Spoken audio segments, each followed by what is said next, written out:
جب حشر کے میدان میں لوگ اپنے گناہوں کی بقدر پسینے کے اندر ڈوبے ہوں گے، اعلان ہوگا شاب نشأ فی عبادت اللہ، وہ نوجوان جس کی جوانی اسلام کے مطابق گزری ہے وہ عرش کے سائے میں آ جائے اور کرسی پہ بیٹھ جائے۔ اس لیے جوانی اللہ کی نعمت ہے، یہ دوبارہ نہیں آتی، اور اس کے بارے میں بھی سوال ہوگا۔ آپ کے علم میں ہے دسمبر کا مہینہ ہے اور اختتام پذیر ہونے والا ہے، اور اس کے بعد اگلا سال شروع ہو جائے گا، نیا سال 2025۔ تو اس موقع پر بعض لوگوں کو دیکھا ہے خوشی کا اظہار کرتے ہوئے، اور گانوں کی مجالس اور ڈول بانسروں کی مجالس قائم کرتے ہیں، مجلس قائم کرتے ہیں، خوشی کا اظہار کرتے ہیں، ایک دوسرے کو مبارکباد دیتے ہیں، کہتے ہیں نیا سال مبارک۔ تو اس پر کس بات کی خوشی جو ہے وہ منائی جا رہی ہے؟ اب نیا سال آ گیا، جو سال گزر گیا یہ اتنا بے وقوف ہے کہ اس کی زندگی میں سے ایک سال کم ہو گیا اور یہ قبر کے زیادہ قریب ہو گیا، اس پر یہ خوشی منا رہا ہے۔ مسلمان کو تو حکم ہے کہ ایک لمحہ بھی آپ کا ضائع نہ ہو، اپنا احتساب کرے۔ مہینہ گزرتا ہے، ہفتہ گزرتا ہے، یا ایک دن گزرتا ہے، مومن کو یہ کرنا چاہیے کہ وہ اپنا احتساب کرے کہ اللہ نے مجھے یہ فرصت دی تھی، اللہ نے مجھے صحت دی ہے، مجھے موقع دیا، اور اس میں سے ایک ہفتہ کم ہو گیا، ایک مہینہ کم ہو گیا، ایک سال کم ہو گیا، میں نے اپنے رب کی رضا کے لیے کتنے اعمال کی، کتنی دفعہ میں نے قرآن ختم کیا، ہر روز کے حساب سے کتنی تلاوت میں کرتا ہوں، اور کتنی میں نے نمازوں کی جو ہے کتنی پابندی کی ہے۔ ہمیں تو اپنا محاسبہ کرنا چاہیے، کہیں ایسا تو نہیں ہے کہ یہ سال ہمارا ضائع ہو گیا۔ تو ہمیں تو اس پر اپنا محاسبہ کرنا چاہیے، بجائے اس کے کہ خوشی کی مجالس کو قائم کرے۔ کس بات پر خوشی کی مجلس قائم ہوتی ہے اور کس بات کی مبارکباد دی جاتی ہے؟ دیکھیں، ہر روز ایک حدیث میں آتا ہے، نبی صلی اللہ علیہ وسلم نے فرمایا کل الناس یغدو فبائع نفسہ فموتقها او موبقها۔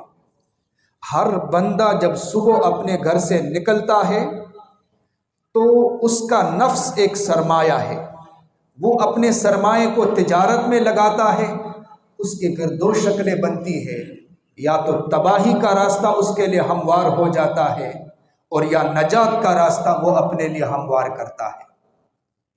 یہ نفس ہمارے پاس سرمایہ ہے، اور ہمیں اللہ تعالیٰ نے بھیجا ہے تاکہ ہم اللہ کی عبادت کریں، اللہ کی رضا والے اعمال کریں۔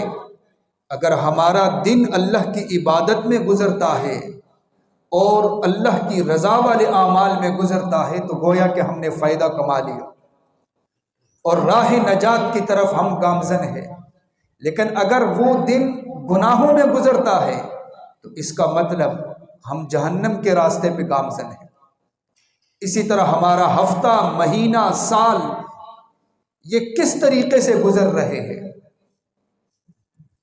تو اللہ تعالیٰ نے فرمایا والعصر، زمانے کی قسم، ان الانسان لفی خسر، بے شک انسان خسارے میں ہے، ہاں الا الذین آمنوا وعملوا الصالحات، مگر ایمان والے، عمل صالح والے، صبر والے اور ایک دوسرے کو حق کی تلقین کرنے والے، یہ مستثنا ہے، یہ خسارے میں نہیں ہے۔ اس کے علاوہ انسان خسارے میں ہے۔ اب عجیب بات ہے، اللہ تعالیٰ نے قسم کھائی ہے زمانے کی اور فرمایا کہ انسان خسارے میں ہے، بظاہر دونوں کی مناسبت نظر نہیں آ رہی۔ ایک بزرگ کے بارے میں لکھا ہے، فرمایا کہ ایک دفعہ میں بازار گیا، میں نے دیکھا ایک آدمی برف بیچ رہا تھا، آوازیں لگا رہا تھا کہ برف خریدو، تو کوئی خریدنے کے لیے نہیں آ رہا تھا۔ یہ بندہ بڑا پریشان ہو گیا، بیچنے والا، اور آوازیں لگا رہا ہے کہ لوگوں میرا سرمایہ پگھل رہا ہے، اگر آپ نہیں خریدو گے تو میرا نقصان ہو جائے گا، برف نے تو پگھل جانا ہے۔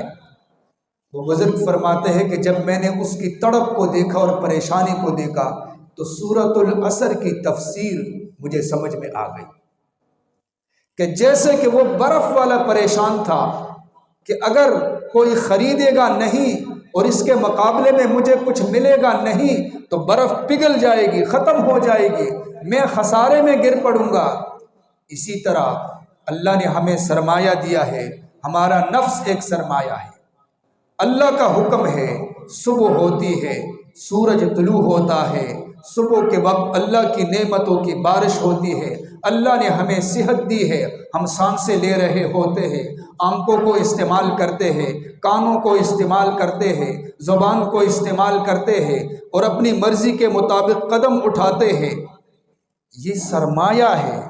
اللہ فرماتے ہیں والعصر، زمانے کی قسم، انسان خسارے میں ہے، یہ اپنا سرمایہ کہاں لگا رہا ہے، اپنا وقت کہاں ضائع کر رہا ہے، یہ جہنم کے راستے پہ چل رہا ہے کہ جنت کے راستے پہ چل رہا ہے۔ میں نے آپ کے سامنے ایک حدیث پڑھی، اللہ کے نبی نے فرمایا نعمتان مغبون فیہما کثیر من الناس، دو نعمتیں ایسی ہیں کہ بہت سارے لوگ ان میں غفلت برتتے ہیں، غفلت سے کام لیتے ہیں۔ پہلے نمبر پر تندرستی، صحت، دوسرے نمبر پر فرصت، وقت ہو کسی کے پاس، یہ دو نعمتیں ہیں۔ صحت اللہ کی بہت بڑی نعمت ہے، اس نعمت کی سمجھ آپ کو یہاں مسجد میں نہیں آئے گی، اس کو سمجھنے کے لیے آپ کو اسپتال جانا ہوگا، کیونکہ آج کل میری حاضری زیادہ لگ رہی ہے، تو اس کو سمجھنے کے لیے آپ کو اسپتال جانا ہوگا۔ ہم آنکھوں کو استعمال کرتے ہیں، اپنی مرضی سے دیکھتے ہیں، مرضی سے سنتے ہیں، اللہ تعالیٰ نے یہ اعضاء ہمیں دیے ہیں، جس طرف چاہتے ہیں قدم اٹھا کے اس طرف چلتے ہیں، مزے سے سانس لے رہے ہیں، ہمیں نہیں پتا کہ یہ اللہ کی کتنی بڑی نعمت ہے۔ آپ اسپتال میں جائیں، الگ الگ وارڈ ہے، آنکھوں والے مریض الگ، کانوں والے آپ کو الگ نظر آئیں گے، سانس والے الگ، دل والے الگ، بے شمار مریض آپ کو نظر آئیں گے، تب سمجھ میں آئے گا کہ یہ اللہ کی کتنی بڑی نعمت ہے۔ اور کبھی آپ کسی مریض کے پاس بیٹھ کر اس سے پوچھ لیں تو وہ بتائے گا آپ کو کہ آنکھ اللہ کی کتنی بڑی نعمت ہے، زبان اللہ کی کتنی بڑی نعمت ہے، دل اللہ کی کتنی بڑی نعمت ہے۔ وہ تڑپ کر آپ کے سامنے کہے گا کاش اللہ تعالیٰ ایک دفعہ دوبارہ مجھے صحت دے دے تو میں یہ کروں گا، وہ کروں گا، فلاں کروں گا۔ وہ شیخ چلی والی سوچ ہوتی ہے، جب صحت ملتی ہے تو پھر بھی وہ ارادے سارے معطل ہو جاتے ہیں۔ تو یہ اللہ کی نعمتیں، اللہ کی نعمتیں تو بے شمار ہے۔ وَإِن تَعُدُّوا نِعْمَتَ اللَّهِ لَا تُحْصُوهَا، اللہ کی نعمتیں ستاروں کی تعداد سے بھی زیادہ ہے، ریت کے ذرات کی تعداد سے بھی زیادہ ہے، اور درختوں کے پتوں کی تعداد سے بھی زیادہ ہے، اور یہ جو بارش برس رہی ہے اس کے قطرات کی تعداد سے بھی زیادہ ہے۔ بلکہ اللہ فرما رہے ہیں وَإِن تَعُدُّوا نِعْمَتَ اللَّهِ لَا تُحْصُوهَا، تم شمار کرنا چاہو گے تو اولین آخرین سب جمع ہو جائے، اللہ کی نعمتوں کو شمار نہیں کر سکتے، اتنی زیادہ اللہ کی نعمتیں۔ اور ان میں سے ایک بہت بڑی نعمت صحت، تندرستی، بہت بڑی نعمت ہے۔ ہم تو یہ سمجھتے ہیں نا کہ کسی کو سرکاری نوکری مل جائے تو بڑی نعمت مل گئی، ریلوے کے اندر کوئی ملازمت، بعض ساتھیوں کو دیکھا ہے جب مل جاتی اتنا خوش جیسے کہ جنت میں داخل ہو گئے، سرکاری کوئی نوکری وغیرہ مل جائے۔ صحت اللہ کی بہت بڑی نعمت ہے، مال و دولت اتنی بڑی نہیں۔ آپ نے بہت سارے لوگوں کو دیکھا ہوگا، محل نما گھر بنائے ہوتے ہیں، ایئر کنڈیشن کا انتظام ہوتا ہے، ہر قسم کی سہولت ہوتی ہے، بیچاروں کو نیند نہیں آتی رات کے وقت، ایسے کروٹیں بدل رہے ہوتے ہیں، تو کیا کر سکتے ہیں، گولی کھا کر گزارا کرتے ہیں۔ اور بہت سارے لوگوں کو آپ نے دیکھا ہوگا جو سیم و زر کے ڈھیر پہ بیٹھے ہوئے ہوں گے، خزانوں کے نیچے، وہ اپنے خزانے کو، اپنی دولت کو شمار بھی نہیں کر سکتے، لیکن کبھی آپ پوچھو گے تو پرچی پہ لکھا ہوگا یہ کھا سکتے ہیں، یہ نہیں کھا سکتے، نمک نہیں کھا سکتے، مرچیں نہیں کھا سکتے، یہ نہیں کھا سکتے، گوشت اگر کھاؤ گے تو مر جاؤ گے، تو اتنی ساری نعمتیں تو ہے، لیکن وہ بیچارہ تو نمک کے بغیر کھا رہا ہے۔ صحت بہت بڑی دولت ہے، بلکہ حدیث میں آتا ہے کہ صحت والے زمانے میں بندہ جو نیک اعمال کرتا ہے، اگر اس پر بیماری مسلط ہو جائے اور بیماری کی وجہ سے وہ نیک اعمال نہ کر سکے، اللہ تعالیٰ فرشتوں کو حکم دیتے ہیں کہ یہ بندہ جب صحیح سالم تھا، یہ نمازیں بھی پڑھتا تھا، یہ تہجد بھی پڑھتا تھا، یہ تلاوت بھی کرتا تھا، یہ لوگوں پر خرچ بھی کرتا تھا، کما کر لوگوں کو دیتا تھا، لوگوں کے ساتھ تعاون بھی کرتا تھا، لوگوں کی مدد بھی کرتا تھا۔ آج یہ چارپائی پہ پڑا ہوا ہے، یہ نہیں کر سکتا، لیکن فرشتوں آپ نے بند نہیں کرنا، آپ نے لکھنا ہے یہ چارپائی پہ پڑا ہوا ہے، نماز نہیں پڑھ سکتا، آپ نے لکھنا ہے یہ نماز پڑھ رہا ہے، یہ زکوٰۃ دے رہا ہے، یہ لوگوں پہ خرچ کر رہا ہے، یہ تہجد کی نمازیں پڑھ رہا ہے، یہ تلاوت کر رہا ہے، نام اعمال کا سلسلہ جاری رہے گا۔ لیکن بشرطے کہ صحت کے زمانے میں اس نے یہ کام کیے ہو۔ ہمارے ہاں میں نے دیکھا ہے، مشاہدہ ہے کہ بیماری کی حالت میں بعض ساتھیوں سے بات ہوتی ہے تو کہتے ہیں جی اب صحت ملے گی تو 4 ماہ کے لیے جاؤں گا، یہ کروں گا، وہ کروں گا، فلاں کروں گا۔ بعض سے تو یہ بھی سنا ہے کہ صحت ملے گی تو مدرسے میں جا کے داخلہ لے لوں گا، جبکہ عمر جو ہے وہ 50 سے زیادہ۔ ایسا نہیں، اب صحت ہے، فرصت ہے، اس کو استعمال کریں نا، اس کو صحیح موقع پہ استعمال کریں۔ ایک ایک دن کے بارے میں ہم سے سوال ہوگا، فضول چیزوں پر اپنا وقت ضائع نہیں کرنا چاہیے۔ وقت اللہ کی بہت بڑی نعمت ہے، صحت بھی اللہ کی نعمت ہے، فرصت بھی اللہ کی نعمت ہے۔ موبائل کے سامنے ہمارا کتنا وقت ضائع ہو جاتا ہے، کوئی اس کا نتیجہ نہیں ہوتا، ایسے ہی لگے رہتے ہیں، گھنٹے ہمارے ضائع ہو جاتے ہیں۔ اس وقت کے بارے میں ہم سے سوال کیا جائے گا، اس وقت کے بارے میں ہم سے پوچھا جائے گا۔ ہارون الرشید کے بارے میں لکھا ہے کہ اس کے دربار میں ایک آدمی آیا، بڑا ماہر ترین آدمی تھا، تجربہ کار۔ کہنے لگا حضرت اگر آپ کی اجازت ہو تو لوگوں کے سامنے ایک کرتب میں دکھاؤں گا، عجیب کرتب ہے۔ بادشاہ نے کہا ٹھیک ہے آ جاؤ۔ اچھا، لوگ بیٹھے ہوئے تھے، ایک سوئی اس نے فرش کے درمیان میں ایسے کھڑی کی، سوئی کا جو تیز حصہ ہے نا وہ نیچے فرش میں گاڑ دیا، اور جو ناکے والا حصہ ہے جس میں دھاگا ڈالتے ہیں وہ اوپر کی طرف آ گیا، سوئی کھڑی کی۔ اس کے بعد دور جا کے کھڑا ہو گیا، اس کے ہاتھ میں کئی سوئیاں تھیں ایسے پکڑ کر۔ اس کے بعد ایک سوئی ایسی پھینکی اور ایسا اس کا نشانہ لگا کہ جو سوئی کھڑی تھی اس کے ناکے سے وہ سوئی گزر گئی، اس کا جو ناکا تھا نا جہاں دھاگا ڈالتے ہیں وہاں سے سوئی گزر گئی۔ اس نے اس کے بعد دوسری سوئی پھینکی، تیسری پھینکی، 10 سوئی اس نے پھینکی اور اسی ناکے سے اس نے گزار دی، ایسا اس کا نشانہ تھا۔ اور جو ہے بڑے خوش ہوئے لوگ کہ جی ماشاءاللہ کمال ہے، کتنا ماہر آدمی ہے۔ بادشاہ بھی بے حد خوش ہوا، لیکن کہنے لگا سب سے پہلے اس کو 10 درہم دے دو اور اس کے بعد اس کو 10 کوڑے بھی لگاؤ۔ لوگ حیران ہو گئے، جی 10 درہم؟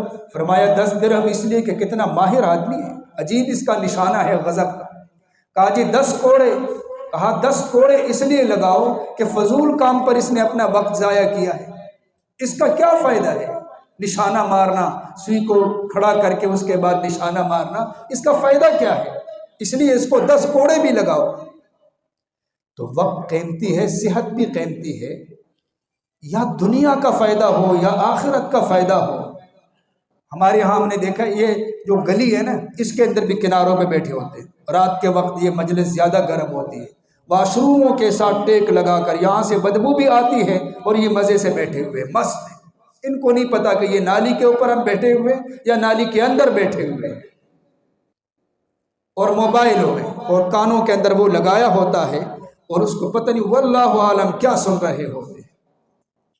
پہلی بات تو یہ ہے کہ ہمیں اپنی اولاد کی تربیت کرنی چاہیے۔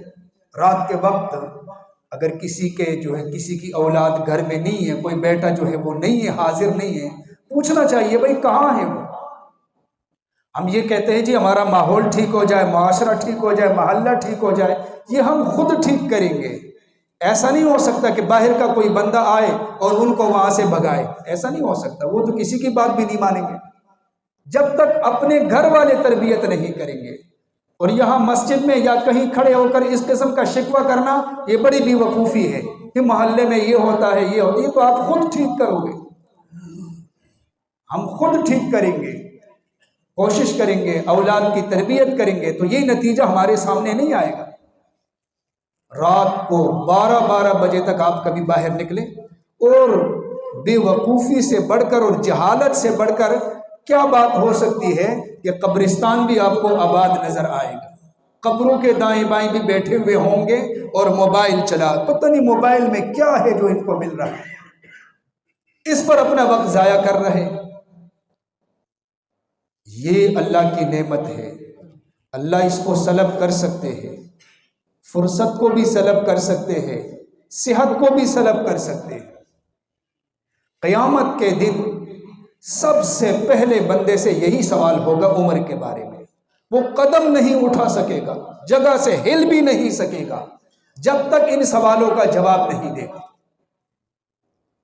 ایک حدیث میں آتا ہے، اللہ کے نبی نے فرمایا لا تزول قدم عبدی یوم القیامہ حتی یسأل عن اربع، ایک حدیث میں عن خمس بھی آتا ہے، عن عمرہ فیما افناہ، پہلا سوال ہوگا عمر کے بارے میں، آپ نے عمر کیسی گزاری ہے؟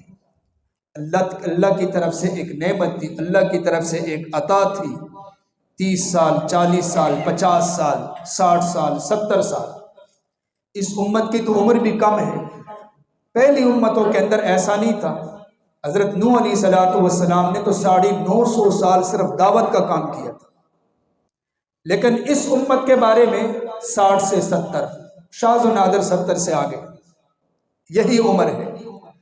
تو اس کے بارے میں پہلا سوال ہوگا وَعَنْ عُمْرِهِ فِيمَا أَفْنَاهُ، عمر کے بارے میں بتاؤ، یہ اللہ نے دی تھی، یہ جسم بھی اللہ کی طرف سے امانت ہے ہمارے پاس کہ یہ سرمایہ ہے، اس کو نیک اعمال میں استعمال کرو۔ وَعَنْ شَبَابِهِ فِيمَا أَبْلَاهُ، جوانی کے بارے میں سوال ہوگا، جوانی کیسے گزاری ہے۔ بہت سارے نوجوانوں سے جب ہم بات کرتے ہیں عجیب قسم کے وہ خیالات کا اظہار کرتے ہیں، نماز کی بات کرتے ہیں، کہتے جی بھی تو ہم نوجوان ہیں، 50 سے جب عمر بڑھ جائے گی پھر انشاءاللہ مسجد میں ہی بیٹھے رہیں گے۔ سود والوں سے بات کرتے بھائی سود مت کھاؤ، وہ کہتا ہے بھی نوجوان ہے، جب عمر زیادہ ہو جائے گی توبہ کر لیں گے۔ یہ غلط سوچ ہے، کوئی پتہ نہیں کہ اللہ کی طرف سے کب موت آتی ہے۔ وَلَن يُؤَخِّرَ اللَّهُ نَفْسًا اذا جاء اجلها، جب اللہ کی طرف سے موت آئے گی، جب اس کی روح کو پرواز کرنے کے لیے فرشتہ آئے گا، ایک لمحہ بھی اس میں تاخیر نہیں ہو سکے گی۔ خوش قسمت ہے وہ نوجوان کہ جوانی کے زمانے میں بھی اس کو تلاوت کی فرصت ملتی ہے، نماز کے اندر وہ آپ کو صفوں میں نظر آتا ہے، نماز پڑھتا ہے، خوش اخلاقی کا اظہار کرتا ہے، اللہ کے راستے میں خرچ کرتا ہے اور اپنے پڑوسی کو تکلیف نہیں دیتا، یہ بڑا خوش قسمت نوجوان ہے۔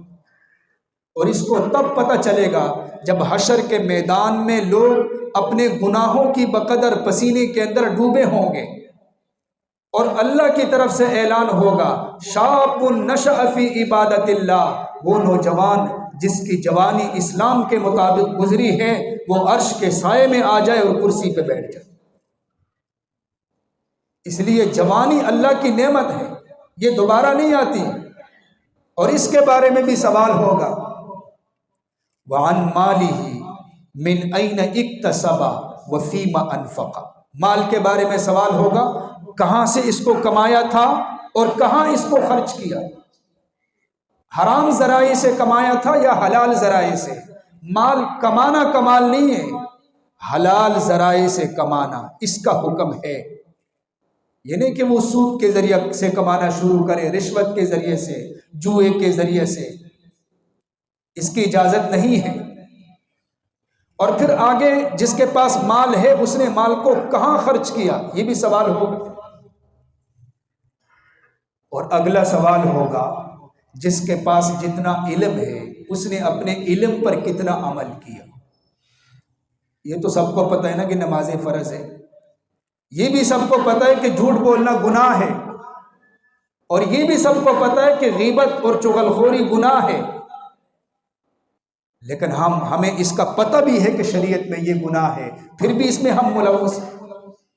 یہ ہم سے سوال ہوگا، ہر بندے سے سوال ہوگا، صرف عالم نہیں۔ عالم کے پاس علم ہوتا ہے، لیکن عام آدمی کو بھی پتہ ہے کہ زکوٰۃ فرض ہے، نماز فرض ہے، سب سے یہ سوال ہوگا۔ یہ ہماری جہالت یہ ہوتی ہے، ہم گناہ کرتے ہیں لیکن استغفار نہیں کرتے، توبہ نہیں کرتے، جبکہ حدیث میں آتا ہے کہ مومن جب گناہ کرتا ہے فوراً اس کے بعد توبہ کرتا ہے، استغفار کرتا ہے، اور اللہ کو ایسا بندہ پسند ہے کہ جو گناہ کرنے کے بعد فوراً توبہ کرے اور صحیح صدق دل کے ساتھ استغفار کرے۔ علم کے پیچھے تو ہم لگے ہوئے ہیں، عمل کی طرف ہماری توجہ نہیں ہوتی، یہ اگلی جہالت ہے۔ جنازہ اٹھا کر قبرستان لے کے جاتے ہیں اور وہاں اس کو دفن کرتے ہیں، اپنے ہاتھوں سے قبر میں اتارتے ہیں، عبرت حاصل نہیں کرتے، وہاں سے آتے ہوئے ہنستے ہیں، ہماری زندگی میں کوئی تبدیلی نہیں آتی۔ ایک شاعر کہتا ہے، یا صاحبی لا تغترر بتنعمی فالعمر ينفد والنعیم یزول، اے میرے دوست یہ اللہ کی نعمتیں ہیں اور اللہ نے جو عمر دی ہے یہ ختم ہو جائے گی، ان پر غرور مت کرنا۔ وَإِذَا حَمَلْتَ إِلَى الْقُبُورِ جَنَازَةً، جب آپ جنازہ اٹھا کر قبرستان کی طرف جاتے ہو تو یقین کر لینا، فَعْلَمْ بِأَنَّكَ بَعْدَهَا مَحْمُولٌ، آج آپ نے اس کا جنازہ اٹھایا ہے، کل آپ کا کوئی اٹھا کے لے جا رہا ہو۔ ہمیں تو عبرت حاصل کرنی چاہیے۔ قبرستان جا کر جب قبر پہ نظر پڑتی ہے تو ہمیں وہاں عبرت، ہمیں آخرت یاد آنی چاہیے، اور ہم دنیاوی مشوروں کے لیے ذرا الگ ہو کر قبرستان کی طرف چلے جاتے ہیں اور وہاں دنیاوی باتیں کرتے ہیں۔ یہ جہالت بر جہالت ہے، بہت بڑی جہالت ہے۔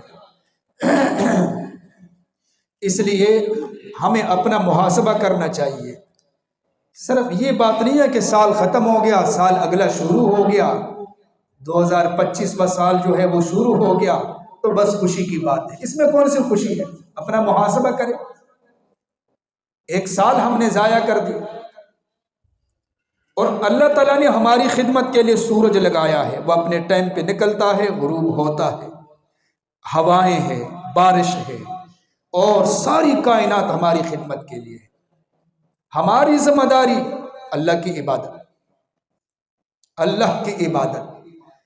اور یہ جو ہم بعض دفعہ سوچتے ہیں کہ کل سے نمازیں شروع کروں گا، کل سے اللہ کے راستے میں نکلوں گا، کل سے یہ کروں گا، کل سے، یہ کل والا سبق ہمیں شیطان پڑھاتا ہے۔ آج سے، ابھی سے ہم توبہ کریں، اپنے رب کو راضی کریں۔ ایک حدیث میں آتا ہے، اللہ کے نبی نے فرمایا، کم من مقبل لیوم لا یدرکہ، کتنے ایسے لوگ ہیں کہ صبح کے وقت جب سورج طلوع ہوتا ہے تو وہ آپس میں سوچتے ہیں، مشورہ کرتے ہیں کہ شام کے وقت یہ کریں گے، وہ کریں گے، فلاں کریں گے، منصوبہ بناتے ہیں، لیکن سورج کے غروب ہونے سے پہلے پہلے ان کی زندگی کا سورج غروب ہو جاتا ہے۔ وَكَمْ مِن مُسْتَقْبِلٍ لِغَدٍ لَا يُدْرِكُهُ، اور کتنے ایسے لوگ ہیں جو آج کے دن کل کے لیے منصوبہ بناتے ہیں کہ کل جب سورج نکلے گا تو پھر یہ کریں گے، یہ کریں گے، لیکن اگلے دن کے سورج نکلنے سے پہلے پہلے ان کی زندگی کا سورج غروب ہو جاتا ہے۔ اس لیے ہمیں اپنا محاسبہ کرنا چاہیے۔ اللہ کے نبی نے فرمایا، اغتنم خمسا قبل خمس شبابک قبل حرمک، جوانی کو بڑھاپے سے پہلے غنیمت سمجھو، وصحتک قبل سقمک، اور صحت کو بیماری کے آنے سے پہلے غنیمت سمجھو، حیاتک قبل موتک، فرمایا اپنی زندگی کو موت کے آنے سے پہلے پہلے غنیمت سمجھو، غنا کا قبل فقرک، آپ کے ہاتھوں میں مال ہے، فقر کے مسلط ہونے سے پہلے پہلے اس کو غنیمت سمجھو، وفراغک قبل شغلک، اب آپ کے پاس فرصت ہے، مصروف ہونے سے پہلے پہلے اس فرصت کو غنیمت سمجھو۔